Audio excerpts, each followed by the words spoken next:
प्यार है जी। अच्छा, फिर सवाल पूछा गया, तुम कराची में रहती हो, पाकिस्तान में पैदा हुई हो, आईएसआई का नहीं नाम नहीं जानती, ये कैसे संभव है? तुम्हारे घर वाले पाकिस्तान की फौज में हैं, तुम स्मार्टफोन चलाती हो, पबजी जैसा गेम खेलती हो, लेकिन आईएसआई के बारे में तुमने नहीं सुना। इस पर सीमा हैदर कहती है, अब आधी लाइफ तो बच्चे पैदा करने में और पालने में बीत गई। 5 साल से मैं सिर्फ टाइम काटने के लिए पबजी गेम खेलती थी। बड़ा सवाल तो यह है भाई, मेरे पास मेरे खुद के 2 बच्चे हैं, मुझे पर्सनली ये लगता है कि माँ के पास 2 बच्चे संभालने के अंदर भी पूरा टाइम निकल जाता है। इसके 4 बच्चे हैं, 4 बच्चों में भी ये समय पबजी खेलने का निकाल ले रही है, जिसमें 2019 से यदि ये पबजी खेल रही है तो टेक्निकली एक बच्चा तो मेरे हिसाब से इसका बाद का ही है, क्योंकि 3 साल की बच्ची है इसकी भाई। 3 साल के हिसाब से 2020 में तो बच्ची पैदा हुई है, इसके पास इतना फुर्सत कि ये पबजी भी खेल रही है, उस समय किसी 2 साल के बच्चे को पाल भी रही है। 2 बच्चे ऑलरेडी हैं जो उस समय 4 साल के और 3-5 साल के हैं, उनको पालते पालते पबजी खेल रही है। ये तो साहब जमने से ऊपर ही चला जा रहा है। आधी लाइफ बच्चे पैदा करने में और पालने में चली गई, 5 साल में सिर्फ टाइम काटने के लिए पबजी खेलती थी। टाइम था साहब इसके पास। ऐसे में इस जैसे वर्ड को सुनने का टाइम ही नहीं मिला कि आईएसआई क्या होती है। अच्छा, तुम्हें वर्ड सुनने का टाइम नहीं मिला तो तुम्हें इतनी अच्छी इंग्लिश कैसे आती है? कहां सीखी और कहां से सीखी? और 5वीं तक ही पढ़ी हो ना? तो इसने कहा कि मैंने जो भी सीखा वो 2019 के बाद सीखा, जब से पबजी खेलना शुरू किया। उससे पढ़े लिखे लड़कों को तो आजकल आप में से तो कईयों को ऐसा लगने लगेगा कि बाकी ये जो क्लासेस है सब बंद कर देनी चाहिए, पबजी ही खेल लेना चाहिए, शायद उसकी वजह से ज्यादा ज्ञान प्राप्त होता हो। तो भाई साहब इसने पबजी खेलने से ज्ञान लिया है, ऐसा इसने कहा। फिर क्या किया, एटीएस के कुछ अधिकारियों ने इंग्लिश की कुछ लाइनें बोर्ड पर लिखी, वो इसने धड़ल्ले से पढ़ दी। भाई साहब शिक्षा का स्तर पाकिस्तान में इतना ऊपर हो कि एक 5वीं क्लास व्यक्ति इंग्लिश की लाइनें धड़ल्ले से पढ़ ले तो पाकिस्तान तो सोचो ना, मतलब टॉप नेशन होना चाहिए था। फिर इससे सवाल पूछा गया, भाई साहब आपकी उर्दू, अरबी, सिंधी के अलावा तुम हिंदी, अंग्रेजी भी बहुत अच्छे से बोल रही हो, इसकी ट्रेनिंग तुम्हें किसने दी? क्या किसी ने तुमसे कहा कि भारत जाकर हिंदी में बात करनी है? शब्द देखो इसके, जैसे कि शरण, अनर्थ, ऐसे शब्द, ये मुश्किल मुश्किल भारी भारी शब्द बोल रही है। फिर कहती है मुझे ये किसी ने नहीं सिखाया, मैं कई बार कह चुकी हूं, मेरी मोहब्बत के लिए मैं यहां आई हूं। मैं सचिन से बात करते करते हिंदी सीख गई। इससे दिमाग और खटक गया। भाई सचिन तो खुद यूपी की हिंदी बोलता है, उसको खुद शुद्ध हिंदी नहीं आती बोलना, तुम उनसे बात करते करते कैसे सीख गई? इस पर फिर वो चुप हो जाती है, फिर वो जवाब नहीं देती। उसको नहीं पता था कि वो हिंदी बोल करके भी फंस सकती है। वो अपने ही सवाल में फंस गई, क्योंकि उसे ये समझ में आ गया कि ये तो पकड़ गए, पुलिस वाले हैं, कुछ भी पूछेंगे। सवाल फिर उससे पूछा, तुमने 4 जुलाई को पुलिस से कहा था कि नेपाल से बस के जरिए तुम सचिन के पास आई, तो तुम्हारा मोबाइल काम नहीं कर रहा था, मान लिया, इसलिए बस ड्राइवर से तुमने फोन लिया, सचिन को कॉल किया। नोएडा पुलिस को तुम्हारे पास से 4 मोबाइल और 4 सिम मिले हैं। इतने मोबाइल तुम्हारे पास क्यों थे? एक टूटा हुआ फोन भी था, इसे तोड़ा क्यों था?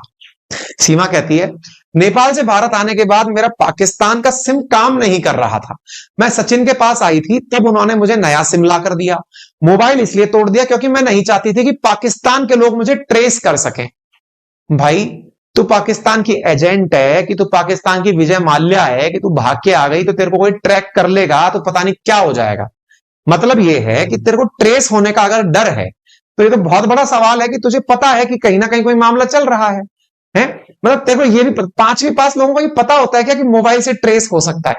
आप में से कईयों को नहीं पता होगा ये जानकारी, तो जो लिसनर्स हैं हमारे उनको नहीं पता होगा कि मोबाइल से ट्रेस कैसे होता है। ठीक है, अच्छा। फिर कहती सचिन ने एक सिम ला कर दिया, बाकी सिम कहां से आए? बोले मुझे याद नहीं है कि मेरे पास बाकी सिम कहां से आए। तो भाई साहब इनके साथ पूछताछ में फिलहाल UP police, UP ATS, IB और रॉ, ये सब इनके साथ पूछताछ कर रहे हैं। फिर सवाल पूछा, तुमने अपने सभी सिम को अलग अलग मोबाइल में लगाया और सभी में व्हाट्सएप चलाया। व्हाट्सएप पर प्रोफाइल फोटो किसी लड़की की है, एक दूसरे व्हाट्सएप पे कश्मीर के पहाड़ों की तस्वीर है। ये सब करने के पीछे की असली वजह क्या थी? तो ये कहती है मैंने कोई व्हाट्सएप अकाउंट नहीं बनाया, ना ही मैंने कोई फोटो लगाई। फिर सवाल पूछा, 2 बार दुबई होते हुए नेपाल आने में तुम्हारा बहुत पैसा खर्च हुआ होगा, इतना पैसा कहां से आया? अगर किसी ने तुम्हारी मदद की है तो सच बता दो, हम तुम्हें भारत की नागरिकता दिला देंगे। इसको लालच दिया गया। सीमा ने कहा कुल 7 लाख रुपए खर्च हुए 2 बार आने जाने में। मैंने एक घर बेचा था जो मेरे ही नाम से था, उस घर में मैं रहती थी। मैंने अपने जेवर बेचकर पति को दुबई भेजा था, तो खुद के लिए भी पैसे का जुगाड़ कर सकती थी। कई बार कह चुकी हूं कि किसी ने मेरी मदद नहीं करी, मैं अपनी मर्जी से आई हूं।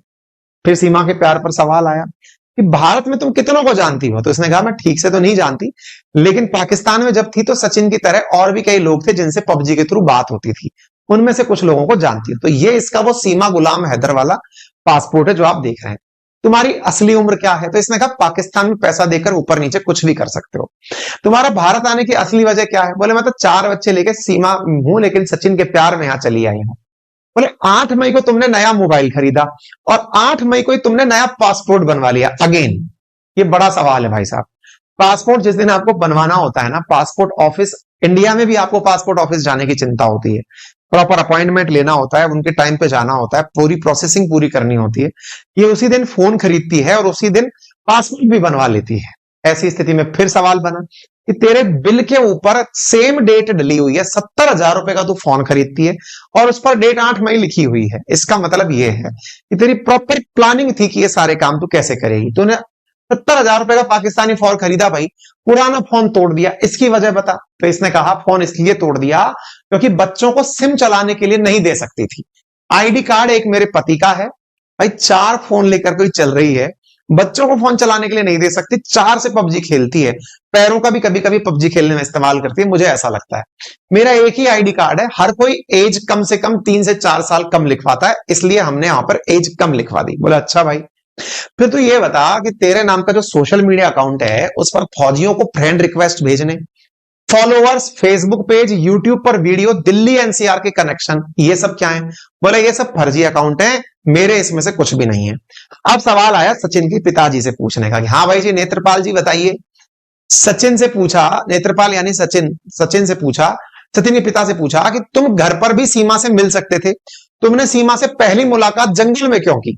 क्योंकि पहली बार सचिन ने अपने प्यार से मिलवाया कहां पर ले जाकर? जंगल में ले जाकर मिलवाया। तो नेत्रपाल कहते हैं कि साहब मेरे पास इस बात का कोई जवाब नहीं है। जवाब हो भी कैसे, बड़ा सवाल है। फिर पूछा गया बुलंदशहर में जाकर कोर्ट मैरिज करने की क्या जरूरत थी? ये किसका प्लान था? ये काम तो तुम नोएडा में भी कर सकते थे, मंदिर में भी कर सकते थे, सीमा नागरिकता लेने के इरादे से तो तुमने ऐसा नहीं किया। इस पर भी उनके पास कोई सटीक जवाब नहीं था। फिर इनसे पूछा गया तो इन्होंने ज्यादातर समय रोने में ही अपना समय बिताया और ऐसी स्थिति में इनके जो सवाल हैं उनको कई जगह क्रॉस वेरीफाई भी किया गया। सीमा के जब जवाब देते रहे तो जवाब से उसके ऊपर शक बढ़ने लगा। इसके आधार पर यूपी एटीएस अब इसका पॉलीग्राफी टेस्ट भी कराना चाहती है। वो ये जानना चाहती है कि ये कैसे मैनेज कर रही थी, हिंदी इसकी चौंकाने वाली कैसे है। हर पाकिस्तान का शख्स जब उर्दू बोलता है तो ये उर्दू और भारत में बोले जाने वाली उर्दू में इतना अंतर है, इसका मतलब डेफिनेटली इसका कोई हैंडलर रहा है जिसने इसे नेपाल तक पहुंचाया है और नेपाल से इसको इंडिया में एंट्री कराई है। इसके पीछे का कोई ना कोई मकसद है। हालांकि पुलिस इस बात को ऑफिशियली रिवील नहीं कर रही है, लेकिन सूत्रों के आधार पर सुर्खियों में बनकर चीजें आ गई हैं।